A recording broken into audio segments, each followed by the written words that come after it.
With his executive orders, Joe Biden isn't writing new laws. He's just getting rid of the bad ones. A violent movement gets nominated for a Nobel Peace Prize.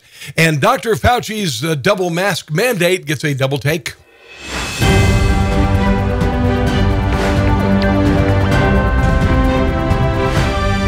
And it's been a super week if you're a super socialist, and big games happening this weekend. I can't affiliate the word that I just said with it. But anyway, Joe Biden continued his executive order frenzy this week. But for those of you who think this is a power grab or that people are missing their jobs or losing their jobs and that that's bad, the president says it's not about new laws. It's about getting rid of bad policy. These three different executive orders are about. And I want to make it clear, there's a lot of talk with good reason about the number of executive orders that I've signed. I'm not making... Yeah, because a lot of people are losing their jobs. Law. I'm eliminating bad policy. What I'm doing is taking on the issues that 99% of them, that the last president of the United States, issued executive orders I thought were very counterproductive to our security. Yeah, silly Americans, shut up and collect your unemployment. Hey, John Kerry doesn't understand how you could possibly be upset. And we don't have to have, the burning of a fuel which clearly contributes to a scientifically arrived at. What fuel did your motorcade use when you went to work this morning? That conclusion about the warming of the planet and the dangers to this planet. Which mansion are you doing your work in this morning? This is so logical. And by the way, you see that over there in the distance? That is a radiator that is for heat. It's not solar. I don't understand the opposition. I don't think there's any gain in it politically. Now, of course, John Kerry has a private jet that has the carbon footprint of 36 cars, but that's cool because your car will most probably be repossessed, and then, of course, you can ride a bike. Here is Joe Biden's fossil fuel edicts and how they're hitting home in states like North Dakota. Suspension of new oil and gas leasing and drilling permits Wednesday. So what does that mean for North Dakota? Well, we spoke to a member of the North Dakota Petroleum Council who says that this will have a huge impact on jobs and the economy. Kevin Black says that there are 60,000 jobs that are directly and indirectly tied to the oil and gas industry just in our state. He believes that if this suspension continues during Biden's 4-year term as president, it could mean $600 million of tax revenue lost and But don't worry, it'll all be over in 4 years. $50 million in lost employee wages. Regardless of who you voted for president, nobody wants to see Americans' jobs lost. And that is the direct consequence. Oh, I think the Democrats do if you're in the fossil fuel industry. Consequence of the actions announced by the White House this morning. Now, don't worry, you're going to get $2,000 stimulus checks. Of course, Democrats promised that months ago. And that begins with the $2,000 stimulus. When you send me and Reverend Warnock to the Senate, we will pass those $2,000 stimulus checks. You send me and Reverend Warnock to the Senate, we will pass those $2,000 stimulus checks. Is your vote worth $2,000? They will make decisions about whether we give people a $2,000 check. We need to pass $2,000 stimulus. Seriously, your vote was worth $2,000? For the people. For getting people that $2,000 in relief, direct payment. Congress should pass $2,000 checks. President-elect Biden and Democrats are all pushing for $2,000 relief checks. $2,000 stimulus checks. $2,000 relief checks. $2,000 relief checks. They should send $2,000 checks to the American. If $2,000 convinced you to vote for Democrats, you're really sad. People right now supporting $2,000 relief payments right now. We need to be passing the $2,000 stimulus relief checks. That means we need John Ossoff and Raphael Warnock, who will go to D.C. to ensure. Now, of course, they're saying that you'll be lucky to get a $1,000 check, but you know what? Oh, well. Black Lives Matter was nominated for a Nobel Prize this week, despite burning down cities like Ferguson, Missouri, and Minneapolis, where I used to call home. Here are Black Lives Matter activists in Rochester, New York, mostly peacefully tearing down a protective barrier in front of a police station after police pepper sprayed a 9-year-old in their custody. LA to the front!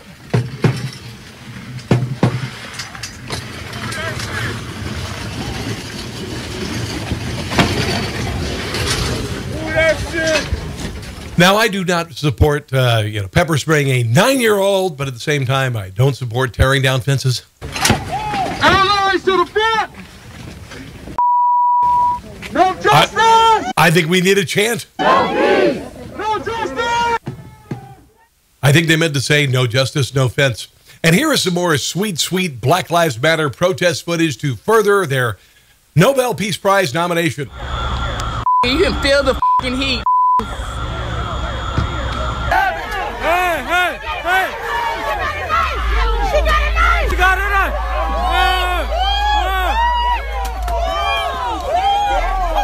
Get out of here!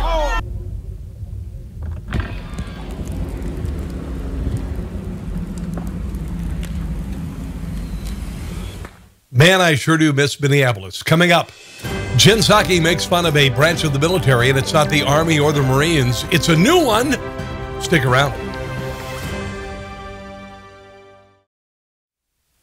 And we are back. Make sure to check me out on magabook.com, magabook.com, Rob Carson Show, or Parler when it comes back at Rob Carson Show. Also, my new video channel is rumble.com, Rob Carson Show. Cool. White House spokesginger Jen Psaki actually made fun of a branch of our military, not the Army or Marines, but the new Space Force. May I kindly ask whether the president has made a decision on keeping the scope of Space Force? Wow, Space Force. It's like she never heard of it. It's the plane of today. Orange Girl, bad. It is an interesting question. I am happy to check with our Space Force point of contact. I'm not sure who that is. I will find out and see if we have any update on that. Yeah, you might get in touch with Darth Vader. No, don't make fun of Space Force. Commence primary ignition.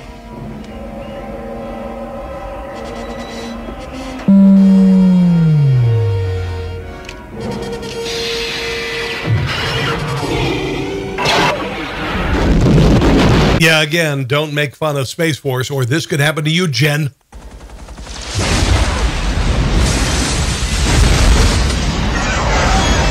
You still think that Space Force is silly? Check out this actual recruitment ad.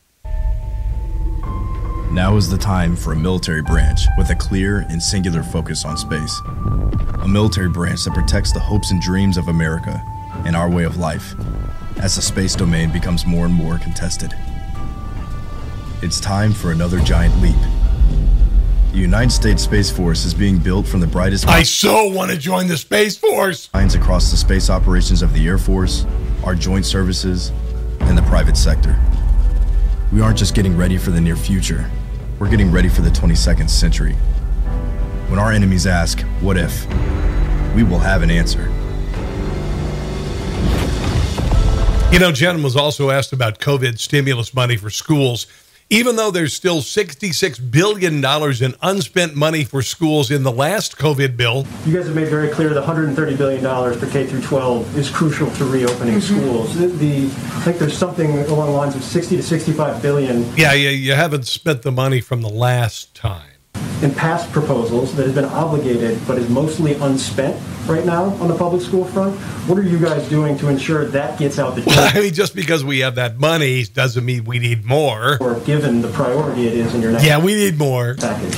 Sure. Well, my understanding from talking to our economic team is that the funding that was in the $900 billion package, I think if that's what you're referring to, will be spent in the next couple of weeks. And so what we're trying to look ahead to is what are the needs as we're looking to public schools across the country, that many of them need funding, many of them need PPE, many of them need testing, many of them need...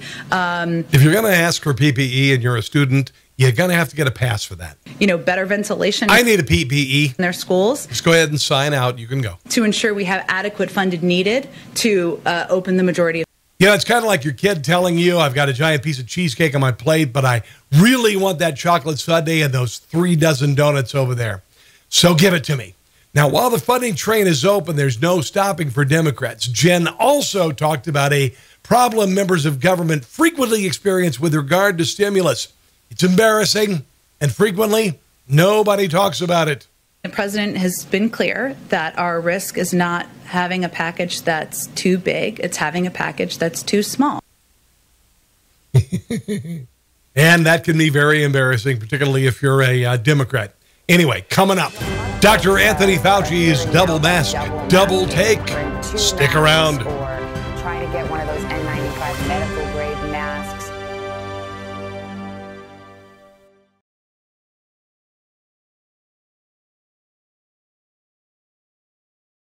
And we are back. Make sure to follow me on magabook.com. That's magabook.com, Rob Carson Show, because Facebook has let me go. And also, I am available at rumble.com, my new video channel, rumble.com, Rob Carson Show.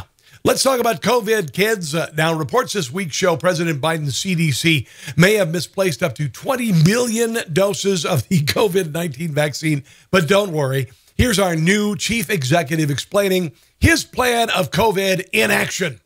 We expect these additional 200 million doses to be delivered this summer. And some of it will come begin to come in early summer, but begin to come in. That's awesome. That's good to know. By the midsummer. The mid to summer. That's awesome. That this vaccine will be there. And the order, and that increases the total vaccine order. Okay, now I'm getting a little concerned. In the United States by 50%, from 400 million order to 600 million. That's good to know. This is enough vaccine to fully vaccinate 300 Americans by... Man, that is a lot of needle sticks for 300 people. Now, if you don't get the vaccine, Dr. Anthony Fauci says you just wear 2 masks. Then, of course, 2 days later, he immediately contradicts himself. A lot of folks are hearing now about double masking, wearing 2 masks or trying to get one of those N95 medical grade masks. Do you believe that that's advisable and makes a difference? You know, it likely does, because, I mean, this is a physical covering to prevent droplets and virus to get in. Instead of double masking, how about just get a mask that's twice as good? So if you have a physical covering with 1 layer, you put another layer on, it just makes common sense that it likely would be more effective. But wait, there's a double standard. There are many people who feel, you know, if you really want to have an extra little bit of protection, maybe I should put 2 masks on. There's nothing wrong with that, but there's no data that indicates that that is going to make it. Good to know. You know, it's funny, if you cover your face with enough stuff, something amazing happens. You suffocate, but you don't have to worry about COVID anymore because you're pretty much dead. America's worst governor, Andrew Cuomo, was busted this week underreporting COVID deaths in nursing homes in New York by half after his order to put COVID-positive patients in nursing homes. Here is the governor saying of those deaths, who cares? A third of all deaths in this nation are from nursing homes. Who decided that falsetto was a good way to present your cases in press conferences? New York State, we're only about 28% only. But we're below the national average in number of deaths in nursing homes. But who cares? 33, 28, died in a hospital, died in a nursing home. They died. Is it getting cold here? Because let's turn down the emotional thermostat with the governor saying, hey, people die. People died. Wow. By the way, the same people are dying today. 96% of the people who die are older people with... Then why are we shutting down the entire economy instead of just protecting these people? Comorbidities, which happens to be the population that lives in nursing homes. It's continuing today, even with all the testing that we're doing. Now, these comments have some people in the media feeling confused and maybe a little dirty after fawning over the governor just a few months ago. David, we're standing by for Governor Cuomo's press conference, his daily briefing. How would you contrast Cuomo and President Trump's handling of the crisis? Truth versus mendacity. Governor Cuomo out there day after day after day, everything Trump isn't, honest, direct, brave. Real leadership of the kind the President of the United States should have provided. Governor Cuomo is clearly living in a totally different reality, the actual one, than the President of the United States. Governor Cuomo has become a national leader. For a lot of people, Andrew Cuomo has become the leader of the Democratic Party. He is conveying incredible strength.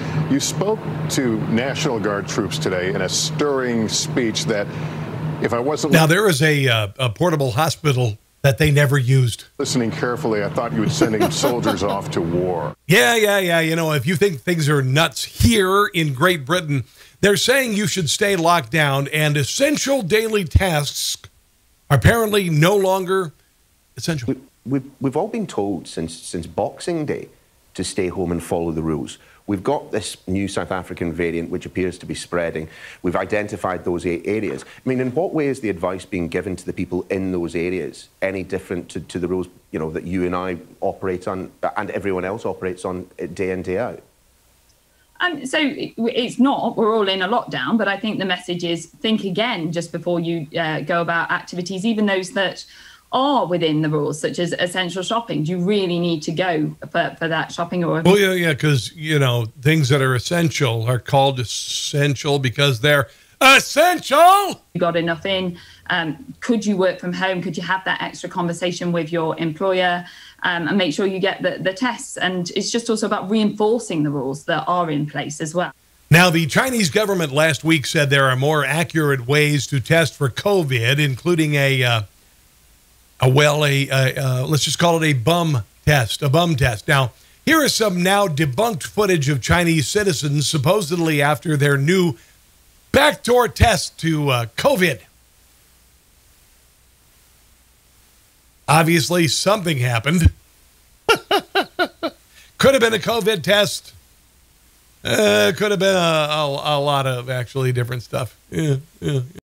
NBC's Brian Williams got punked on live television this week, setting up what was supposed to be a conversation between House Minority Leader Kevin McCarthy and former President Donald Trump. Check it out. To begin with you, and we're all about to see something for the first time. We have what I'm told is the first video, exclusive video, out of this meeting today between McCarthy and Trump. Here's the video. We'll watch it and react on the other side. I love you. You complete me. Not just as... Shut up. Just shut up. You had me at hello. You had me at hello. That is... obviously, we have rolled the wrong clip, and we were sold a bill of goods here. I thought this was going to be of the McCarthy and Trump meeting, and someone's going to be, of course, in big trouble. So, for those of you who think that rule by executive order behind massive barriers with razor wire and thousands of National Guard troops are normal, let's compare D.C. today with the Kremlin. I know, really weird, right? First, our beloved nation's capital. Supreme Court, Maryland Avenue, 2nd Street Northeast, and we are approaching the Russell Senate building area. Hey, do you know why they moved you guys outside? This literally is in Washington, D.C. The fence? No idea. This just happened, huh? No idea why they moved you outside the fence? Wow. That's interesting. So now, if you look, guys, we have soldiers lined up. And now, footage this week from Moscow.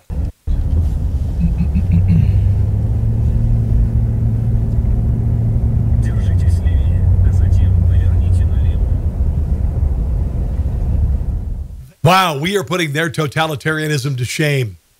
Joe Biden is ruling by fiat. Everything the president and Democrats is about their agenda exclusively and about punishing you and me.